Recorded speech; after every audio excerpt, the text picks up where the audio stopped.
Whether you will end up liking my recommendation or not depends on what you like about ORV. It's not a guarantee either, but there's a huge chance at least. I'll group the list of similarities between ORV and the other webtoon into 4 categories. First with the story, then their gaming system, followed by the main character, then the supporting characters, or all characters in general. Let's begin.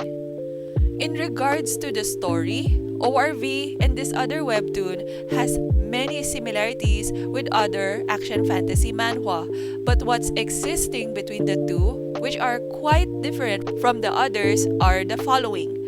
Instead of an isekai, wherein the main character gets transported into another world, it's the fictional world which became a reality. The fictional world that became real is based on a novel that the main characters have read. It's not only happening on one particular country, but even other countries are involved. Unfortunately for them, the fantasy novel was in an apocalyptic setting where humans need to struggle to survive. Like many other apocalyptic stories, you get to see how cruel humans can be if the world has fallen. In relation to that, there's quite a lot of bloodshed on these. Other manhwa had more gore than them, but they're still very gruesome. But characters in both series are not classified as simply pure evil nor goody two-shoes either. There are a number of morally gray characters in it. Surprisingly, despite their serious themes, it can blend comedy elements well. Fans can ship all they want, but romance is not among the main genres of both series. This fight for survival is in a form of a game, particularly like a video game. Players of that game can fight monsters thanks to their supernatural abilities. Many of them are unique for each person. There's a leveling system, and of course, they get stronger as their level increases. Instead of invading dungeons, they need to clear missions. In ORV's case, they are called scenarios. These missions don't necessarily refer to defeating an enemy. If they failed a mission, there's a penalty. But if they clear it, there are rewards. Those rewards can be used to purchase new abilities. In those missions, there's like a host or moderator that is in charge of the game, and they're not human. Although they may appear intimidating and have been really brutal at the beginning, they end up becoming quite likable sometime later. There are so many similarities between the main characters of the two webtoons aside from being South Korean guys. The first is that they are both plain looking or considered as unremarkable in appearance. In their universe at least, the main characters are not perceived to be as gorgeous as celebrities. In ORV's case, he's even being called ugly. Both main characters have read the novel before it became reality. ORV's MC managed to finish it, while the other webtoon's MC managed to read a lot of it compared to the others. Thanks to that, they have the advantage of knowing about the future. Thanks also to their special connection to the original novel, they get a special or exclusive skill that is quite overpowered if used wisely. Their special skill allows them to see the location of other characters, but with limits. Putting aside their special skill and knowledge of the future, they are both smart enough to be in charge of formulating a plan when in a difficult situation. Naturally, they are being perceived as a leader or someone highly respected by other characters at least. But despite their numerous strengths, they still tend to make mistakes. They could make stupid decisions and have regrets. Although they are filled with flaws, there's something about them that makes other characters admire and get annoyed with them at the same time, and that is their self-sacrificial tendencies.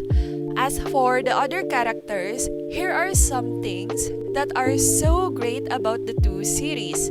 It's quite refreshing to see in an action fantasy manhwa wherein the MC is not the only one who is overpowered in the series. So for ORV and the other webtoon, other characters have abilities that can overwhelm even the MC. Some are allies while some are enemies. Characters with non-fighting abilities can be considered as valuable in both series.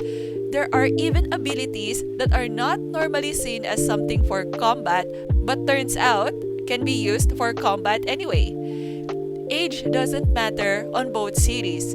There is a really impressive child on both titles and even remarkable older people. In ORV, the cool elderly people there didn't show up in the webtoon yet though. Sorry for that slight spoiler. Anyway, both series treated female characters really well. They are written well in a sense that the female characters don't exist to be just a burden or just love interests. Whether a guy or a gal, all main and supporting characters had good development. There's a variety of personalities and abilities and backstories. Thanks to that, even characters other than the MC get their moments to shine too. Although they do rely to the MC quite often, since the MC is the planning type, they're not 100% dependent to the MC. The MC doesn't need to babysit them 24/7. In fact, these supporting characters actually play their role. They support the MC.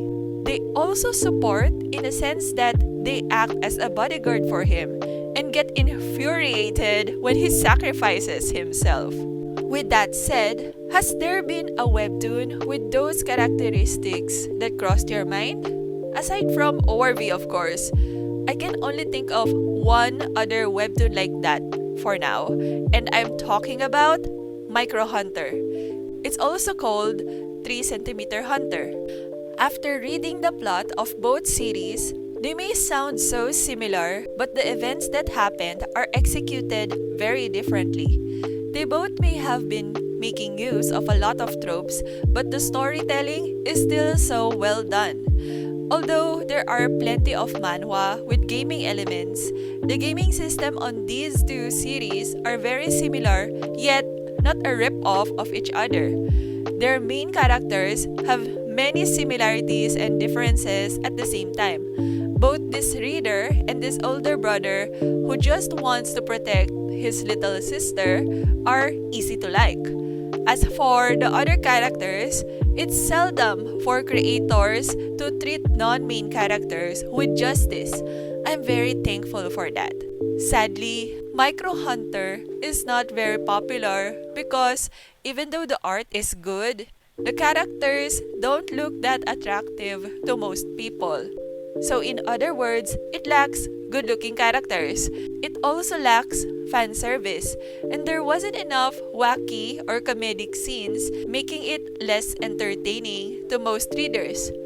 Well, that's my observation or theory in regards to its low popularity. But when it comes to storytelling and writing characters, microHunter is among the really impressive ones.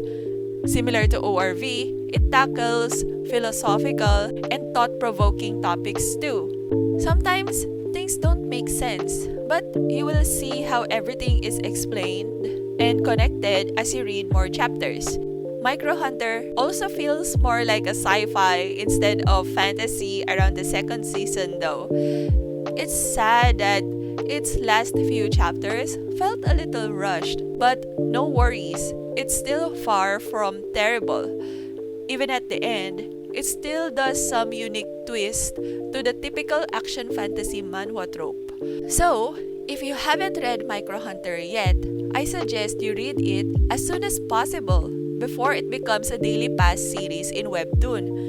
If you missed it, don't be too sad, since you can still read it for free. You'll just need to be a bit more patient. But if what I said didn't convince you to start reading microHunter, or if you don't agree with some of the things I said, that's totally fine. I've been making other videos recommending other webtoons that a fellow ORV fan might like.